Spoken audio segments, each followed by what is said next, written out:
సంక్రాంతి పరంపరలో వచ్చిన మూవీస్లో చివరి సినిమా నారీ నారీ నడుమ మురారి. ఇంతకుముందు సంక్రాంతి బరిలో శర్వానంద్ నటించిన 2 సినిమాలతో మంచి హిట్స్ పడి మంచి ట్రాక్ రికార్డ్ ఉంది. మరి ఈ మూవీ కూడా ఆ ట్రాక్ను మెయింటైన్ చేసిందా అనేది మన రివ్యూలో తెలుసుకునే ముందుగా మన ఛానల్ని లైక్, షేర్, సబ్స్క్రైబ్తో పాటుగా కామెంట్ కూడా చేస్తారని ఆశిస్తున్నాను.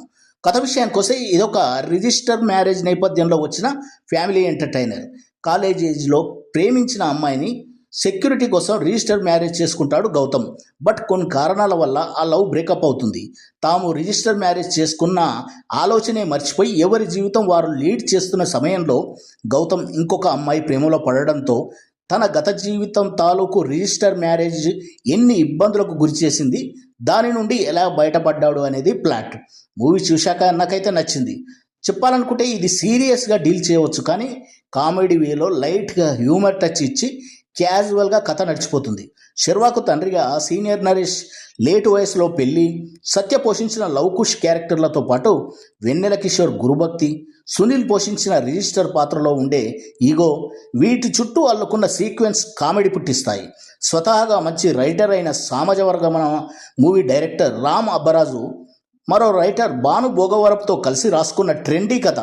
One liners, punch dialogues, trendy డైలాగ్స్ను వాడుకున్న విధానం బాగుంది. కామెడీ కోసం సృష్టించిన సిచ్యువేషన్స్, ఆ సిచ్యువేషన్లోకి ప్రధాన తారాగణంతో పాటు సత్యను, వెన్నెల కిషోర్ను ఇన్వాల్వ్ చేసి కామెడీ రాబట్టిన పోర్షన్స్ న్యాచురల్గా వచ్చాయి.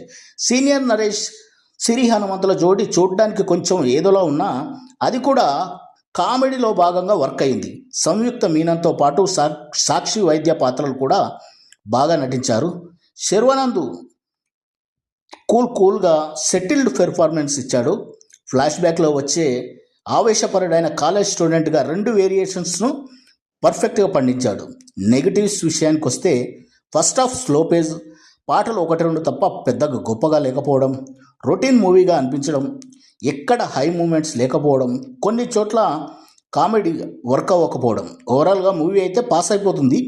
క్లీన్ కామెడీ, ఎక్కడ ఎటువంటి అసభ్యత లేదు. నా పరంగా ఈ మూవీకి నేను ఇచ్చే రేటింగ్ 2.82 out of 5. ఇది కేవలం నా వ్యక్తిగత అభిప్రాయం మాత్రమే. మరొక రివ్యూతో మళ్ళీ కలుద్దాం. జై హింద్.